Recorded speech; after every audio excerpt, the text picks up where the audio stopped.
Have you ever wondered why your knuckles crack? Some people think it's the actual bones making that sound, but that's not true. Here's the science behind it. Our joints are surrounded by a lubricant called synovial fluid, which contains dissolved gases. When you stretch or bend your fingers, you pull the joint apart, creating negative pressure. This pressure rapidly forms tiny gas bubbles, which pop or dissolve, creating that signature cracking sound.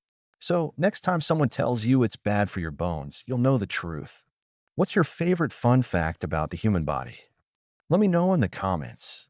If you found this interesting, hit that subscribe button and turn on the bell for more cool science and everyday mysteries explained.